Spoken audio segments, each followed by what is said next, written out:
Land administration एवं disaster management के national conference कार्यक्रम में हमारे साथ मंच पर उपस्थित मेरे साथी मंत्री श्री मोड़ूभाई बेरा, राज्य के मुख्य सचिव श्री पंकज कुमार जोशी, भारत सरकार के भूमि संसाधन विभाग के सचिव श्री मनोज जोशी, अपर मुख्य सचिव श्री एम के दास, महसूल विभाग के अपर मुख्य सचिव श्रीमती जयंती रवि, भारत सरकार के भूमि संसाधन विभाग के संयुक्त सचिव श्री कृणाल सत्यार्थी, मेरे सामने हमारे सांसद श्री भरत सिंह डाभी, श्री जसवंत सिंह परमार, श्री हरिभाई पटेल, मेरे साथी विधायक श्री रमनलाल वोरा, श्री बाबूभाई पटेल, जगदीश मकवाणा जी, जे.एस. पटेल, लविंग जी सोलंकी, कमलेश पटेल, राजेंद्र सिंह राठवा, मेघजी भाई चावड़ा, रमण भाई सोलंकी, वीडी झाला, उपस्थित सभी अधिकारीगण, आमंत्रित सभी महानुभाव, प्रेस मीडिया के मित्र, सभी को मेरा नमस्कार। हम तो गुजराती અને ગુજરાતના ઘણા બધા ઓફિસરો છે, પણ આપણે બધા હોસ્ટ છીએ એટલે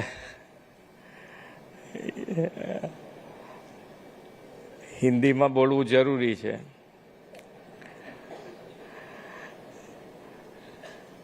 પણ લોકોની મને અહીંયા આવતા હોતા એમ કહેતા કે ભાઈ મહેસૂલ વિભાગ એ સેવામાં હંમેશા લાગેલું હોય, કોઈકની સેવા આવે એટલે લાગે નંબર કોનો, તો કે મહેસૂલ વિભાગનો।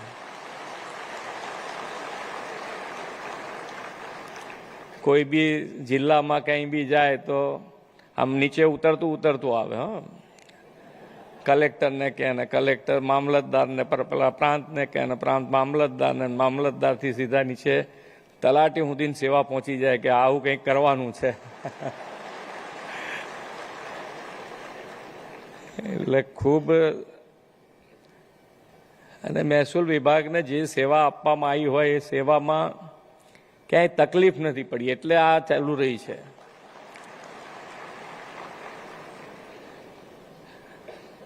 અને આ વખતે પહેલી વખત જે તમે સેવા કરીને અહીંયા બધા ભેગા થયા છો એ તમારા પોતાના માટે, પોતાના ડિપાર્ટમેન્ટ માટે આ વખતે સેવા કરી છે।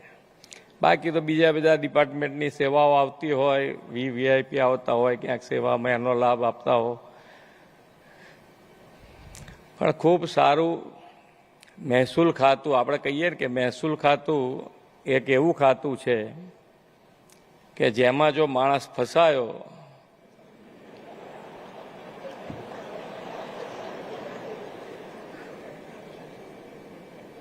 તો સરકારોય બદલાઈ જાય અને ઓફિસરોય બદલાઈ જાય।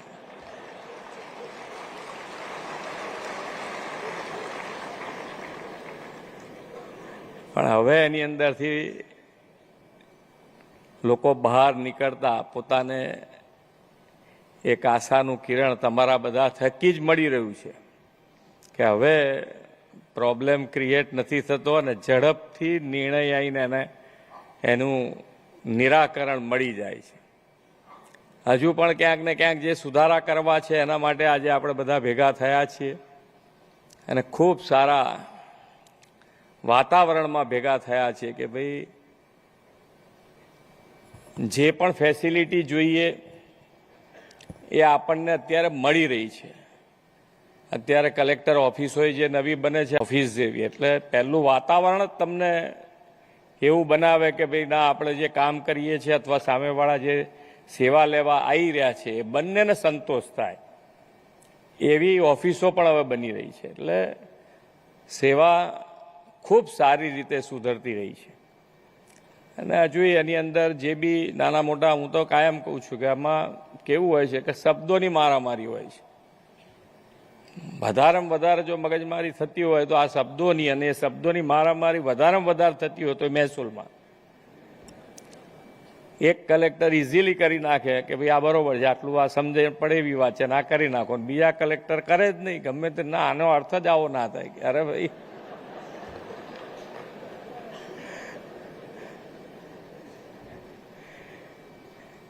એટલે હવે આપણે બધાએ શબ્દો એવા શોધવા પડે કે બધાને એનો અર્થ એક જ નીકળે.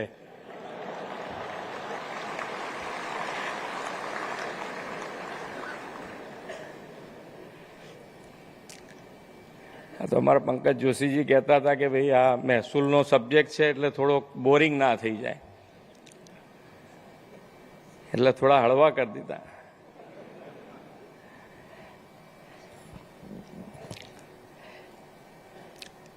विश्व के सर्वाधिक लोकप्रिय नेता और हमारे यशस्वी प्रधानमंत्री श्री नरेंद्र भाई मोदी की प्रेरणा से निर्मित महात्मा मंदिर का यह परिसर का नाम पूज्य बापू के नाम से जुड़ा है. पूज्य बापू स्पष्ट रूप से मानते थे कि सच्चा स्वराज वही है जहां शासन की कल्याण योजनाओं का लाभ समाज के अंतिम व्यक्ति गरीब दरिद्र नारायण तक पहुंचे. हमारे यशस्वी प्रधानमंत्री श्री नरेंद्र भाई मोदी जी ने शासन को लोकाभिमुख अभिगम और टेक्नोलॉजी से जोड़कर स्वराज से सुराज्य की नई दिशा दी है.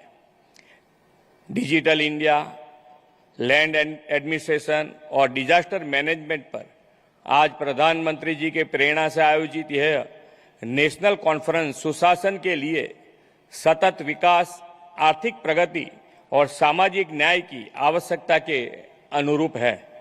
आज लोग को पूरा विश्वास है कि प्रधानमंत्री श्री नरेंद्र भाई मोदी जी के नेतृत्व में देश अब बदल रहा है और विकसित भारत बनने की ओर तेजी से आगे बढ़ रहा है. बीते 11 सालों में आदरणीय श्री नरेंद्र भाई मोदी जी ने भ्रष्टाचार मुक्त और संपूर्ण पारदर्शी प्रशासन देश को दिया है और सुशासन की दिशा में लैंड रिफॉर्म्स के साथ साथ अनेक नए मापदंड स्थापित किए हैं. हमारी जमीनें हमारी सभ्यता का आधार भी है और अर्थव्यवस्था की रीढ़ भी है. जमीन ने किसानों की आजीविका, उद्यमियों के निवेश और लोगों के अधिकार का प्रमाण भी है. ऐसी व्यवस्था को प्राथमिक सुनिश्चित करने के लिए आदरणीय प्रधानमंत्री जी के मार्गदर्शन में केंद्र सरकार ने digital India land record modernisation programme शुरू किया है.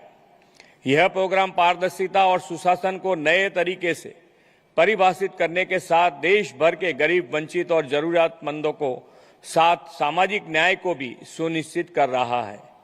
मोदी जी अक्सर कहते हैं कि अब हमें एक कदम आगे बढ़ाना है, सिर्फ रिकॉर्ड को डिजिटल नहीं करना बल्कि प्रशासन की सोच को भी डिजिटल बनाना है. गुजरात का तो सौभाग्य है कि श्री नरेंद्र मोदी जी की विजनरी लीडरशिप का लाभ हमें पिछले 24 सालों से लगातार मिल रहा है. श्री नरेंद्र भाई जब गुजरात के मुख्यमंत्री थे तभी उन्होंने स्टेट के लैंड रिकॉर्ड का संपूर्ण डिजिटलाइजेशन शुरू कर दिया था. जब देश के अन्य राज्यों के किसान अपने ही रिकॉर्ड्स के लिए सरकारी दफ्तरों के चक्कर काटा रहते थे, तब 2005 में श्री मोदी साहब ने गुजरात में ई-धारा योजना से किसानों की जमीन के रिकॉर्ड्स को डिजिटलाइजेशन कर दिया था. नागरिक सेवाओं को एक ही स्थान पर उपलब्ध कराने की आदरणीय श्री मोदी साहब की गुड गवर्नेंस की विचारधारा से 2011 में राज्य भर में जन सेवा केंद्र की स्थापना नागरिक केंद्रित शासन का एक उत्तम उदाहरण है. पारदर्शी और विश्वसनीय प्रशासन के लिए आई ऑरा पोर्टल आदरणीय श्री मोदी जी की एक ऐसी पहल है कि इस पोर्टल्स के माध्यम से लैंड रिकॉर्ड संबंधित 35 से अधिक सेवाओं को एंड टू एंड ऑनलाइन कर दिया गया है. इतना ही नहीं, जहां कभी भूमि मापने महीने लगते थे, आज वही काम आई ऑरा से 21 दिन में पूरा होता है. गुजरात में हमने गर्वी 2.0 जैसी डिजिटल प्लेटफॉर्म से नागरिकों को उनकी घर पर ही सेल डीड, इंडेक्स 2 और लैंड डिटेल डॉक्यूमेंट पहुंचाने का काम किया है. प्रधानमंत्री जी के आत्मनिर्भर और समृद्ध भारत के लिए स्वदेशी उत्पादन और स्वदेशी टेक्नोलॉजी के उपयोग पर बल दिया है। प्रधानमंत्री जी के इस विचार को गति देते हुए बाइजेक, इसरो, एनआईसी जैसी भारतीय संस्थाओं द्वारा डेवलप की गई टेक्नोलॉजी का उपयोग जमीनों के सैटेलाइट मैपिंग और स्वामित्व योजना के लिए किया गया है। लैंड एडमिनिस्ट्रेशन की इन नई पहलों के कारण आज लाखों लोग निर्विवादित रूप से अपनी जमीन के मालिक बन पाए हैं। इतना ही नहीं, जमीन जायदाद को लेकर हो रहे अनेक पारिवारिक विवाद का भी सुखद समाधान मिला है। इन सभी टेक्नोलॉजी के उपयोग से लोगों के समय और श्रम की बचत हुई है और ईज ऑफ लिविंग का विस्तार हो रहा है। इतना ही नहीं, गुजरात ने रिन्यूएबल एनर्जी सेक्टर में भी लैंड एडमिनिस्ट्रेशन का बेस्ट एग्जाम्पल सेट किया है।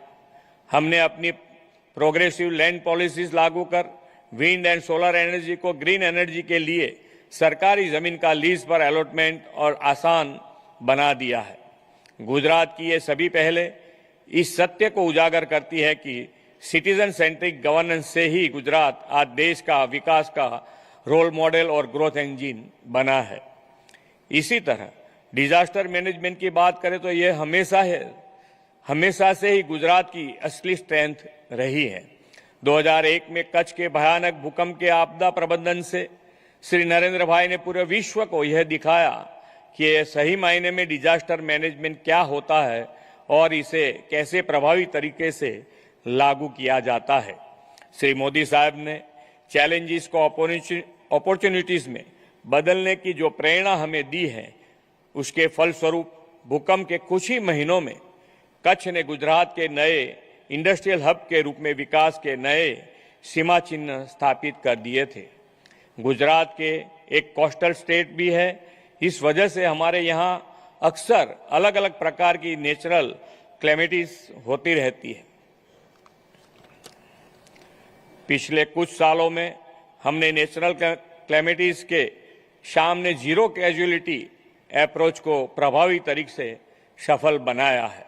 हालांकि पिछले वर्षों में नेचुरल क्लेमिटीज की बढ़ती हुई फ्रीक्वेंसी से अब यह जरूरी हो गया है कि लैंड एडमिनिस्ट्रेशन और डिजास्टर मैनेजमेंट को इंटीग्रेटेड अप्रोच से अपनाया जाए।